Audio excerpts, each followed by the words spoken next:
o advogado de Daniel Silveira, que já está há 80 dias, já ultrapassou 80 dias, 20 dias a mais, na verdade, para que ele possa fazer essa progressão de regime, e ele encaminhou, ainda ontem nós noticiamos aqui, ao ministro Alexandre de Moraes, para que Daniel Silveira tenha direito ao semiaberto.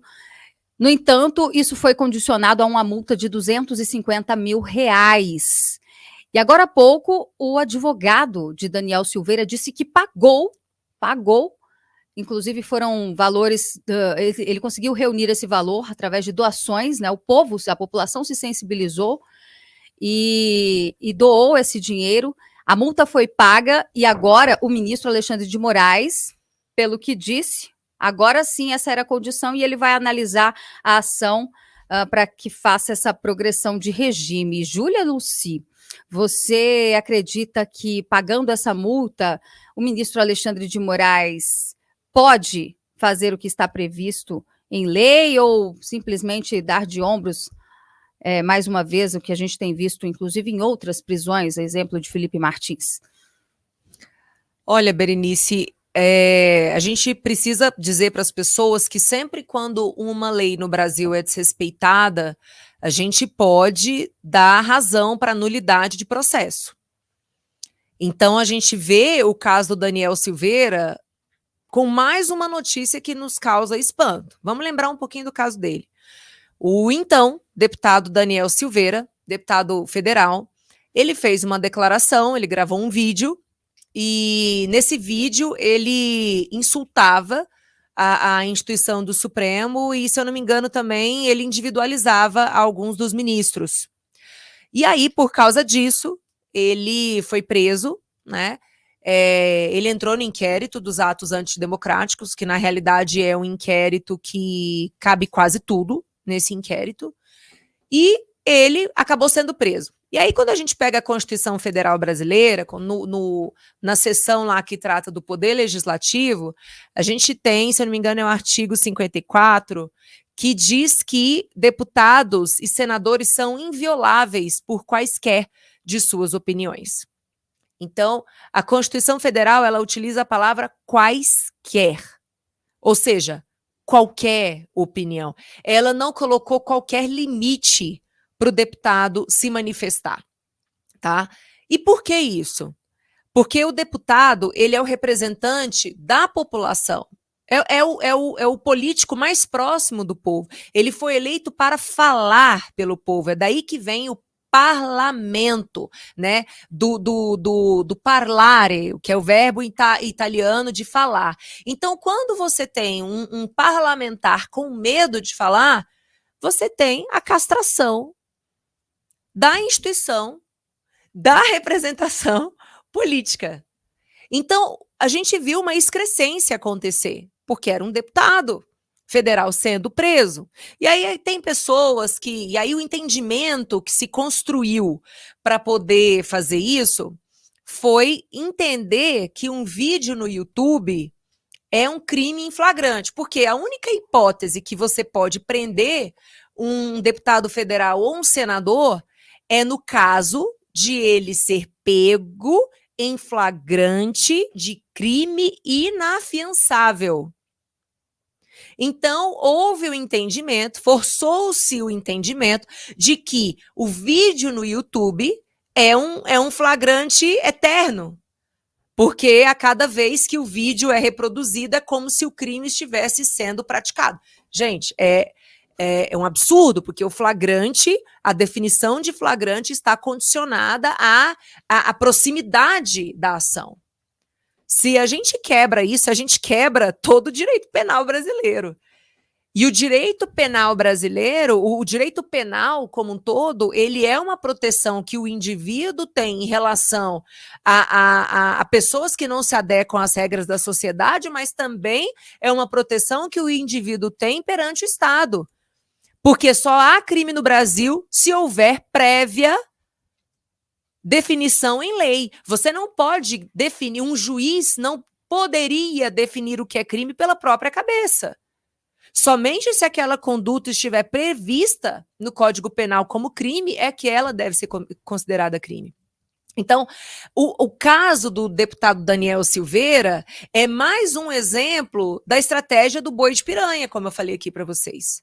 Porque aí você pega uma pessoa que fez algo e aí ela é condenada de uma forma absurda, bem fora do direito, como eu acabei de explicar, o porquê que está fora do direito, né? E aí pronto, você passa um recado para toda a classe. Eu não conheço nenhum deputado, nenhum senador hoje no Brasil que não tem medo de falar. As pessoas podem até falar assim, mas o Nicolas fala. Ele fala com muita coragem, mas eu tenho certeza que tem ali um sentimento de medo. Porque você é processado o tempo inteiro. E aí, gente, a excrescência maior é quando você vê os próprios partidos políticos processando parlamentares pelas suas opiniões. O PSOL faz isso o tempo inteiro.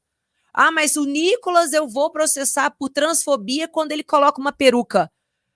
Ele pode fazer isso, ele pode falar o que ele pensa, ele foi eleito para isso, ele está protegido pela Constituição brasileira para isso. Então, quando um partido político distorce e rasga a Constituição dessa maneira, buscando calar os seus opositores por meio da judicialização, aí sim a gente vê um ataque à democracia. Sempre assim, os que se dizem defensores da democracia são os que mais atacam a democracia por meio de seus atos. Então, esse caso do deputado Daniel Silveira, esse fato é só mais um que se soma a uma série de ações, no mínimo questionáveis, né? E que muito possivelmente, num futuro, eu não sei se breve, eu não sei se distante, levarão à anulação de tudo que está acontecendo com ele.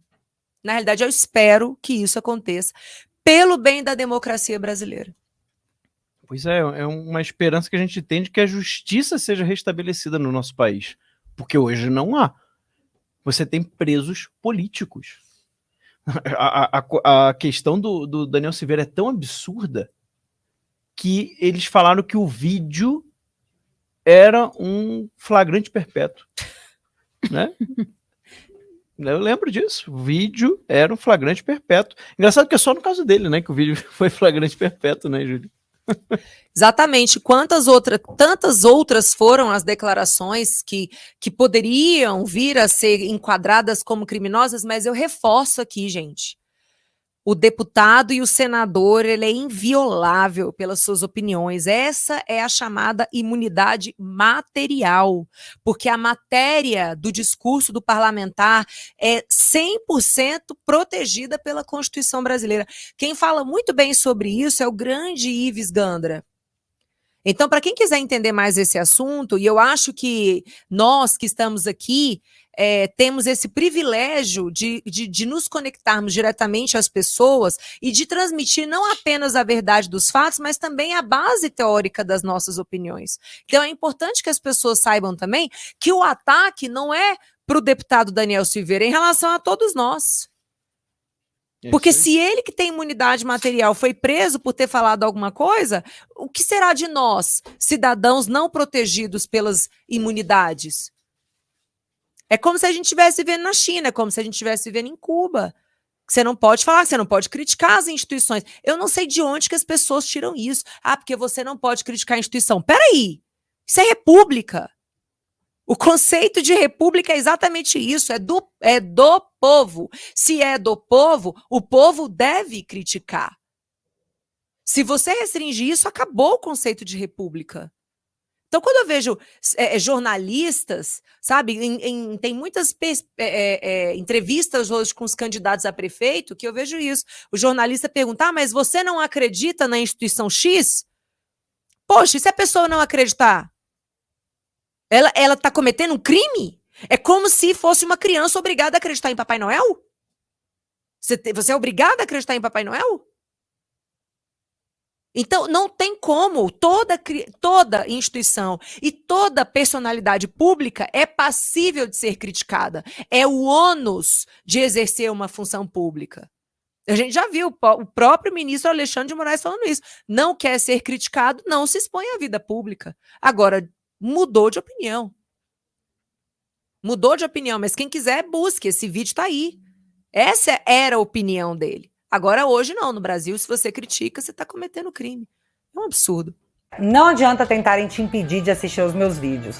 Nós sempre vamos dar um jeitinho para que você fique por dentro de tudo que tá rolando. E agora você pode ter esse acesso a todos os meus conteúdos com o aplicativo da nossa família. Com o app do Te Atualizei, você vai ter acesso no seu celular a todos os conteúdos que eu faço para te atualizar com o rumo óbvio das coisas. Vai ser só um clique para você assistir a tudo isso aqui. Os meus vídeos exclusivos que eu faço no sofá, as edições especiais do News, o meu jornal semanal, documentários sobre temas de política, podcasts, entrevistas e muito mais.